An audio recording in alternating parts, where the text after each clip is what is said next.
Have you ever wondered about the man behind the notorious nickname Scarface? Who was Al Capone truly?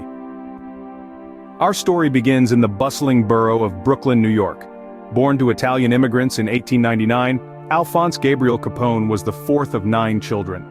Young Al grew up witnessing the harsh realities of immigrant life, which undoubtedly sowed the seeds of his audacious character. As a teenager, Al's quick wit and charismatic charm led him to join the notorious 5 Points gang. It was here that he first dipped his toes in the undulating currents of the criminal underworld, a world where might was right, and the rule of law was just another obstacle to be circumvented. In his early 20s, Al was invited to Chicago by his mentor, Johnny Torrio. Torrio saw something in Capone, a spark of potential that went beyond the average gangster. Capone's charm and intelligence, combined with an unflinching willingness to do whatever it took to climb the ranks, made him the perfect candidate for Torrio's plans. In Chicago, Capone found a city ripe for exploitation. The city's rampant corruption and the citizens' insatiable thirst for forbidden pleasures provided the perfect playground for a man of his talents. Yet, it was the imminent dawn of the Prohibition era that would forever change the course of his life. As the 18th Amendment, ratified in 1919, loomed over the horizon, it threatened to dry up the rivers of liquor that flowed through the city's veins. But for men like Capone, this presented an opportunity, a chance to monopolize a market that was about to go underground. In the world of organized crime, Al Capone was a visionary. He saw the potential in the prohibition of alcohol, a potential for immense profits, and unprecedented power. He understood that the people's thirst would not be quenched by law, but by those audacious enough to break it. The stage was set for Capone's rise, and the Prohibition era was about to provide the perfect backdrop. Imagine a time when the sale, production, and transportation of alcoholic beverages were illegal across the United States. This was the Prohibition era. The stage was set in 1919 with the ratification of the 18th Constitutional Amendment. This amendment was a sweeping change that touched every corner of American society. In an audacious attempt to curb societal ills, the sale, production, and transportation of alcoholic beverages were outlawed across the United States. This period, known as the Prohibition era, was marked by a stark contrast between the law and the desires of the people. The theory was simple: eliminate the source of alcohol and you eliminate the problems associated with it. But the reality was far from it. The amendment didn't curb the thirst of the nation for liquor or beer. In fact, it only seemed to stoke the flames of desire. The people of Chicago, like many others across the country, were not ready to give up their drinks. The city's demand for alcohol did not wane, and this presented a unique opportunity. An opportunity that the gangsters, with their established networks and experience in illegal activities, were ready to exploit. The Prohibition era opened up a vast illegal market, a market that was ripe for the taking. The gangsters, who were already well prepared from their exploits in gambling and prostitution rackets, saw this as a golden opportunity. They quickly moved in to develop and monopolize this new market.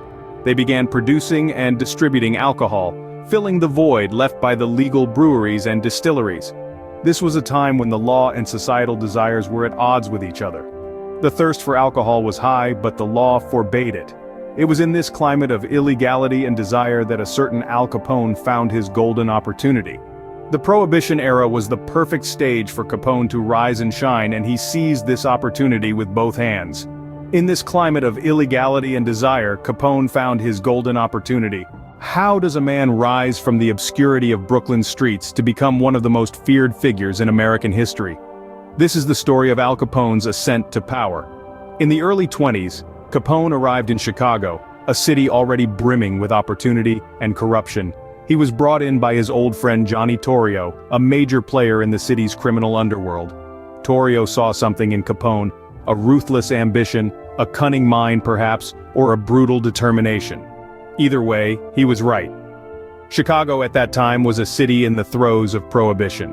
The 18th Amendment had outlawed the production, distribution, and consumption of alcohol, creating a vacuum that needed to be filled. And as the saying goes, nature abhors a vacuum. Capone and his ilk were more than willing to fill it. They set up sophisticated, organized distribution networks for alcohol. From breweries hidden in basements and warehouses, to secret tunnels for transportation, to speakeasies for consumption, Capone's operation was a well-oiled machine. But it wasn't just about the logistics. Capone knew that in order to truly dominate, He needed to control his territory, and he wasn't afraid to use violence to do it. He was a man of extremes, capable of extreme charm and extreme brutality. He was known for his violent tactics, like the infamous St. Valentine's Day massacre, where 7 members of a rival gang were gunned down in broad daylight. Yet, despite his violent reputation, Capone was also seen as a modern-day Robin Hood by many. In a time of economic hardship, he was known to hand out coal and food to the needy. He opened soup kitchens and pushed for expiration dates on milk to protect children. He was a man of contrasts, a criminal with a conscience, a mobster with a heart. His rise to power was rapid. By the mid-20s, Capone had taken over from Torrio as the head of the Chicago outfit. He had his fingers in every illicit pie: gambling, prostitution, racketeering, and of course, bootlegging. His net worth was estimated to be around $100 million, a staggering sum for the time. But it wasn't just about the money. For Capone, power was the ultimate prize. He had politicians, police officers, and judges in his pocket. He controlled the city, and he reveled in it. He was the king of Chicago, a man to be feared and respected. But this level of power comes at a price.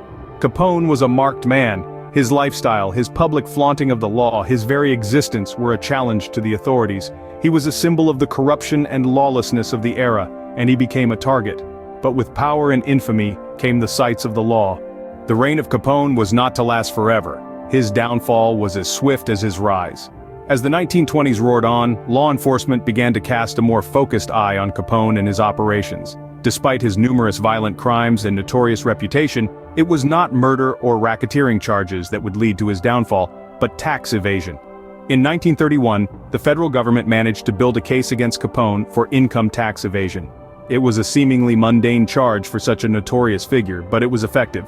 The irony wasn't lost on anyone. The man who had built an empire on violence and corruption was undone by something as simple as not paying his taxes. Capone was sentenced to 11 years in federal prison, a harsh sentence for tax evasion, reflecting the years of unpunished crimes he had committed. Capone's time in Alcatraz, the infamous island prison, was far from the luxurious lifestyle he had enjoyed during his reign. His health began to decline rapidly, partly due to the untreated syphilis he had contracted in his youth. The once feared and revered gangster was reduced to a frail and sickly man, a shadow of his former self. When Capone was finally released in 1939, his life outside of prison was marred by deteriorating health and mental decline. He spent his last years in Florida, far from the bustling Chicago streets he once ruled.